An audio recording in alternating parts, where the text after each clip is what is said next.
नमस्कार दोस्तों, हर इलेक्शन की तरह इस लोकसभा इलेक्शन के लिए अपना नॉमिनेशन फाइल करने से पहले अलग अलग पार्टियों के कैंडिडेट्स मथुरा के विश्राम घाट पहुंचकर यमुना मैया का पूजन कर रहे हैं और साथ में यमुना जल को शुद्ध करवाने का वादा भी कर रहे हैं, जो कि बीते करीब 40 साल से हर पार्टी का उम्मीदवार करता ही है। नेताओं का हर बार का ये वादा बताता है कि यमुना नदी का पॉल्यूशन सोसाइटी की हेल्थ के मामले में, एनवायरनमेंट के मामले में, कल्चर और रिलीजन के मामले में तो बड़ा इश्यू है ही, लेकिन यमुना पॉल्यूशन का ये इश्यू पॉलिटिक्स के मामले में भी बड़ा तगड़ा माना जाता है।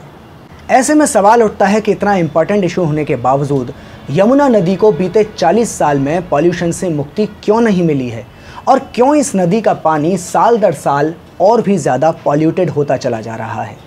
इस सवाल का जवाब जानने के लिए आपको यमुना पॉल्यूशन के कारणों की इन डेप्थ नॉलेज होनी चाहिए, और ऐसी नॉलेज के लिए आपको तमाम रिसर्चर्स के लिखे आर्टिकल्स और उनकी बुक्स पढ़नी चाहिए। ऐसी ही एक बुक का नाम है मझधार में धार, जिसे लिखा है वरिष्ठ पत्रकार पंकज चतुर्वेदी ने, जो एनवायरमेंटल इश्यूज़ पर अपनी राइटिंग के लिए फेमस हैं। तालाब, पोखर, नदी जैसे विषयों पर देश भर के अखबारों और पत्र पत्रिकाओं में जिनके 20,000 से ज़्यादा आर्टिकल्स अब तक प्रकाशित हो चुके हैं और आधा दर्जन से ज़्यादा किताबें भी हज़ारों पाठकों के हाथों में आ चुकी हैं। हालांकि मैंने इस बुक को सिर्फ यमुना पॉल्यूशन के बारे में जानने के लिए ही पढ़ना शुरू किया था, क्योंकि मैं यमुना के पास रहता हूँ, लेकिन ये बुक भारत की सबसे पॉल्यूटेड नदी यानी यमुना के साथ ही गंगा, हिंडन, काली, गोमती, सोन, ब्रह्मपुत्र, डिगारू, नागल, सियांग, क्षिप्रा, खान, नर्मदा, कावेरी, तुंगभद्रा, गोदावरी, पेरियार, कृष्णा, लूनी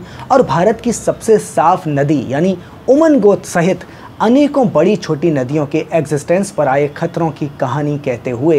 रीडर को ये समझने का मौका देती है कि आखिर नदियों में बढ़ते जा रहे पॉल्यूशन की वजह क्या है, आम जनता के लिए इसके खतरे क्या हैं और इन खतरों से बचने के लिए क्या किया जाना चाहिए, जो कि सरकारें नहीं कर रही हैं। किताब की शुरुआत में ही लेखक सरकारों की रिवर फ्रंट बनाकर नदी किनारों को खूबसूरत बनाने की पॉलिसी से नाराज़गी जाहिर करते हुए कहते हैं कि असल में ऐसी योजना बनाने वालों की निगाह रिवर फ्रंट के नाम पर नदी की धारा को संकरा करने से उभरी ज़मीन के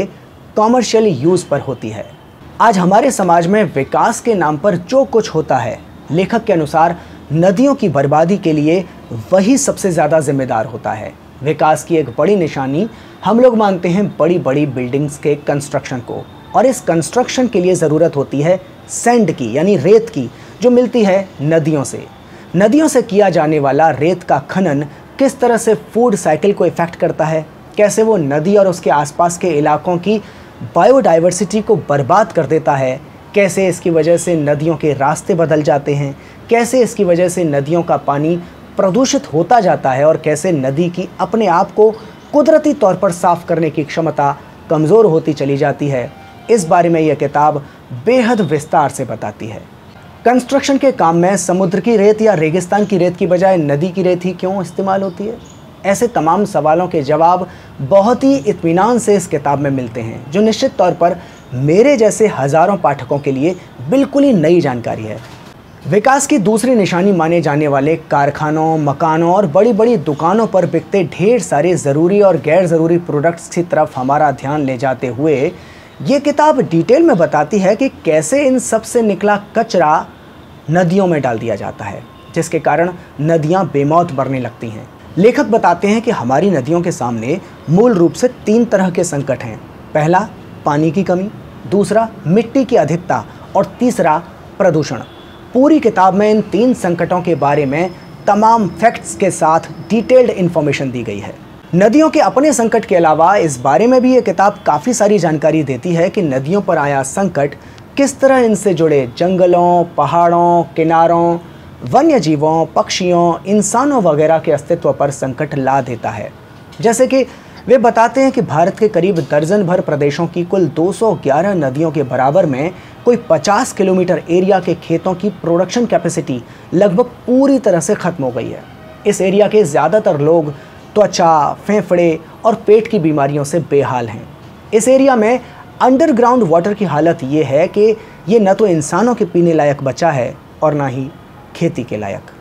ये पानी कितना खतरनाक है इसे सबूत सहित बताने के लिए लेखक ने उन्नाव जनपद के कालूखेड़ा, त्रिभुवनखेड़ा, बंदीपुरवा और लखापुरा जैसे गांवों का जिक्र किया है, जहां अंडरग्राउंड वाटर में क्रोमियम की मौजूदगी की वजह से लोग तेजी से कैंसर का शिकार हो रहे हैं और अब ये गांव कैंसर वाले गांव के रूप में बदनाम हो गए हैं। किताब को लिखने के लिए लेखक ने कितना रिसर्च किया है ये इस बात से पता चलता है कि हज़ारों किलोमीटर का सफ़र तय करने वाली इन नदियों के किनारे कौन कौन से ज़िले में किस किस घाट पर कितने कितने सीवेज ट्रीटमेंट प्लांट्स लग रहे हैं, उनकी एक्चुअल कैपेसिटी कितनी है और कागज़ों में कितनी है, कहाँ किस शहर से किस गांव से कौन सा नाला किस नदी में जाकर मिल रहा है, कौन सा कारखाना किस शहर के किस इलाके में किस नदी को किस हद तक बर्बाद कर रहा है, इस सब का ब्यौरा आंकड़ों सहित इस किताब में मौजूद है।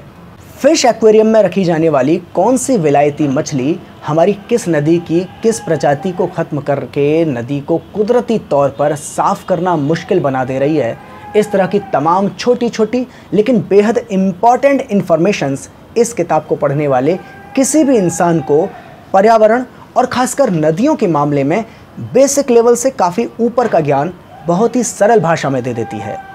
इस किताब में लेखक नदियों को बेहाली से बचाने के मामले में सरकारों की लापरवाही के कई उदाहरण देते हैं। इन्हीं उदाहरणों में से एक में वे 1956 में संसद में बने रिवर बोर्ड एक्ट का जिक्र करते हुए बताते हैं कि इस कानून के बावजूद आज तक किसी भी सरकार ने किसी भी नदी के लिए रिवर बोर्ड ही नहीं बनाया है। इसके साथ ही ये किताब अलग अलग राज्यों की और केंद्र की अब तक की तमाम सरकारों द्वारा नदियों को प्रदूषण मुक्त करने के नाम पर बर्बाद किए गए हजारों करोड़ रुपए का हिसाब भी देती है। कानपुर के गंदे नालों को गंगा नदी में सीधे बहने से बचाने के लिए लगाए गए अडानी की कंपनी के सीवेज ट्रीटमेंट प्लांट्स के उदाहरण से लेखक ये साफ करते हैं कि किस तरह हमारी सरकारें और प्रशासन बड़े कॉरपोरेट्स के दबाव में ऐसे ऐसे समझौते करते हैं जिनसे कॉरपोरेट को सिर्फ मुनाफा मिलता है और नदियों को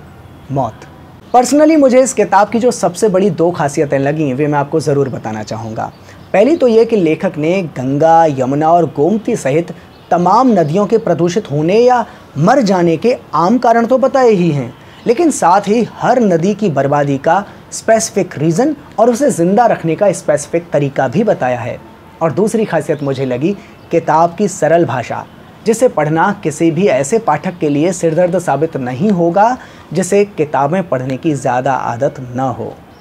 दो कमियां भी मुझे लगीं। एक तो ये कि हथनी कुंड बैराज जिस तरह से वाटर डिस्ट्रीब्यूशन कर रहा है, मतलब यमुना की धारा का जो वितरण कर रहा है हरियाणा और पश्चिमी उत्तर प्रदेश और दिल्ली को, उसके बारे में कोई स्पेसिफिक जानकारी इस किताब में नहीं है, जो कि बहुत ज़रूरी जानकारी है, मुझे ऐसा लगता है। और इसके अलावा मुझे लगा कि कंट्रोल्ड इकोनॉमी नदियों को किस तरह से सुधार सकती है, इसका एक जगह पर इशारा तो दिया गया है, लेकिन कुछ डिटेल इसके बारे में भी नहीं दी गई है, जो कि दी जानी चाहिए थी। बेहतर होता कि अगर दी जाती। वैसे इस सब के बावजूद ये किताब हर इंसान को, हर उस इंसान को ज़रूर पढ़नी चाहिए जो नदियों से प्रेम करता है, पर्यावरण से प्रेम करता है और जो चाहता है कि नदियाँ बिल्कुल साफ़ हो जाएँ और उसमें उसका भी कुछ न कुछ योगदान हो। 165 साफ सुथरे पन्नों के साथ ही मजबूत और आकर्षक कवर वाली इस किताब की कीमत है 230 रुपये। इसे प्रकाशित किया है प्रवासी प्रेम पब्लिशिंग भारत ने। इस वीडियो में तो पूरी किताब का कंटेंट नहीं बताया जा सकता है, लेकिन अगर आप इस किताब को पढ़ना चाहें तो डिस्क्रिप्शन बॉक्स में जाएं, वहां मैंने इस किताब को मंगवाने का तरीका लिख रखा है। ये किताब अमेज़ोन पर भी अवेलेबल है और प्रकाशक से भी आप इसे मंगा सकते हैं। अगर किताब मुझसे लेनी हो तो आप कमेंट बॉक्स में अपनी डिमांड रख सकते हैं। ये वीडियो आपको कैसा लगा बताने के लिए कमेंट बॉक्स में अपनी प्रतिक्रिया दे सकते हैं। अगर अच्छा लगा हो तो लाइक भी कर सकते हैं, शेयर भी कर सकते हैं। शुक्रिया।